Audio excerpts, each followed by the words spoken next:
गासै नायगिरि नोंथांमोनखौ गिबियावनो बरायग्रोनाय जाबाय। बे समाव दं आङो बाक्सा जिल्लानि सिङाव थानाय राबां फकफुर गामियाव बे समाव दं आङो। बेवहाय दिनै गोबां सम लकडाउन जानाय समाव बिथांमोना साख्रिआवला आरो बेखिनि बिजनेसमेनफोरा लोगो नांनानै दिनै दुखुथिया गोरिब न'खरफोरनो बिथांमोना अनसुंथाइ होदों। बे समाव बिथांमोना मा फोरमायो जोंनि खौरांनि गेजेरजों बिथांमोनाव जोङो सोंनो नागिरदों। फकफुर गामिनि साख्रिआवलाफोरा मा होदो बे? जोंनो दालि, थाव, संख्रि, माइरं, आलु बिदि होनाय जादों आरो जोंनो सहायकारि। बिदि सहाय होनायाव नोंथांमोना गोसोखौ माबायदि मोनदों? जों गोसोखौ बिराद मोजां मोनदों सार। लकडाउन समाव माबायदि सोलिना दंमोन बन्द समाव? बन्द समावबो बेफोरबायदिनो गोदाव सोराव आलाय सिलाय सोलिना दंमोन आरो जों। खामानिफोर मावनो हायाखै? खामानिफोर मावनो हायाखै। फकफुर गामिनि साख्रिआवलाफोरा नोंथांमोननो मा होफैदों? आं दिनै मोनदों बिथांमोना अननानै जोंफोरनो होनायानो। आं बेखौ मोननानै आं गोजोनदों। माइरं, दालि, आलु आरो जानाय थाव, सामब्राम थाव मोनदों।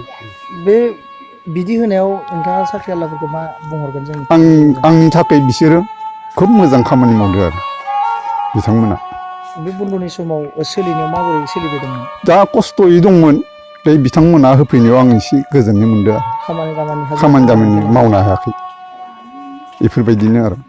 नोंस्रा न'खराव साबैसेसो? जोङो साब्रै न'खराव। जाग्रा आदार होफैनानै गोसोखौ माबायदि मोनदों? मोजां मोनदों। मा होफैदों नोंथांमोना? दालि, चाउल, आलु, दालि, साबन, साबुन होदो, थाव होदो, माइरं होदो, दालि, संख्रि, सामब्राम, माइरं होदो। जों आरो सलायनो हायाखैमोन, हाजिरा हुजिरा मोनाखै। आदसा फकफुर गामिनि साख्रिआवला नोंथांमोना दि दिनै गोरिब न'खरफोरनो मा होलांदों? जों दिनै माइरं, दालि, थाव, साबोन आरो आलु बे रोखोम एसे जानाय लोंनाय मुवाखौ जोङो दिनै होदों। बेसेबांसो गिरिनो नोंथांमोना होखो दिनै? जों गासै 23 न'खर अर्थात 23ता न'खराव जोङो दिनै बे एसे अनसुंथाइखौ जोङो होनो हादों।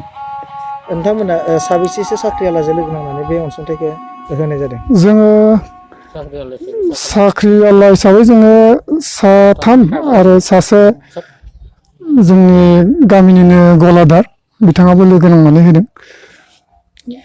बे लकडाउननि समाव रायजो राजाफोरा बेसेबां दुखु खस्थ' जारलाजों सहायदों बा सहायाखै बेनि सायाव मा फोरमायगोन?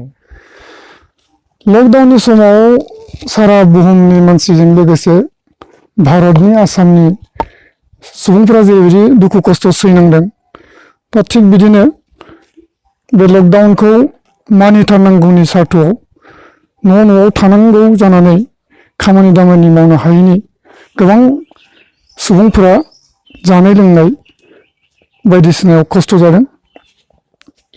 लकडाउन दा कर'ना भाइरासनि सायाव माबा मोनसे फोरमायहरगोन नामा रायजोफोरनि?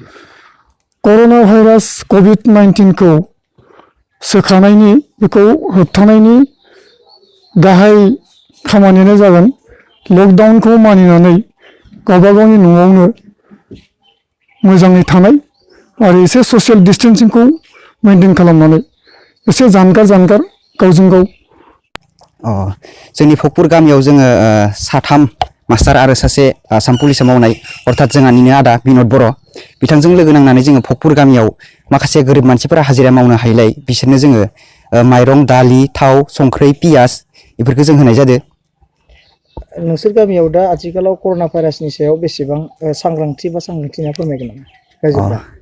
फकफुर गामि हिसाबै दा जिखिनि नुदों आङो जोंनि फकफुर गामियाव जोंनि इरागदाव लाइमोन आफादा जिखिनि खामानि मावबोदों सिगां लकडाउनखौ जेनेबा लामा बन्द' खालामनाय मानाय बायदिसिना बेफोरखौ नोजोर नायोबाथाय जोंनियावबो दा एसे सांग्रां जानानै दङ। बे नोंसोर गामिनि दुखुथिया न'खरफोरा बन्द'नि समाव सोलिनायाव माबायदि जेंनायाव गोग्लैदोंमोन होनना फोरमायगोन नामा?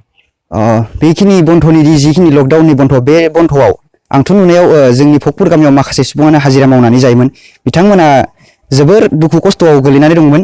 बेखौ जोंनि सिगाङाव फोरमायना होदोंमोन। बे घटनाखौ खोनानाय लोगो लोगोनो जों सानबाय जे जोंबो माबा मोनसे जथाय लोगो नांनानै बा साब्रै साबाजों बा हानाय बायदि न'खरा लोगो नांनानै जुदि सोलिनो हायै न'खरफोरनो होनो हायोब्ला गाहाम जागोन बा एसेबाबो सहाय मोनगोन बिथांमोनाबो जोंबो बथय मोजां बुंजागोनखौ साननानै जोङो बेखिनि खामानिखौ दिनै जोङो हमना ला आं सासे गलादार हिसाबै खुनुक मुल्य दखानि हिसाबै आरो जोंहा जिथु आंनि बिदा गेदेर बेयो मास्टार आरो जोंहा जाबाय बियादै सानै मास्टार आरो सासे गामिनिनो जोंहा पुलिसाव मावनाय दं बेबो बियादै बिसोरजों जोङो सावरायलायनानै गासैबो जोङो साथाम बिसोरो साथाम साब्रै जों साब्रै लोगो नांनानै दिनै जों बिथांमोननो जाय जाय न'खरा सोलिनो हाया बा एकदम गोरिब आं नोंथांमोननि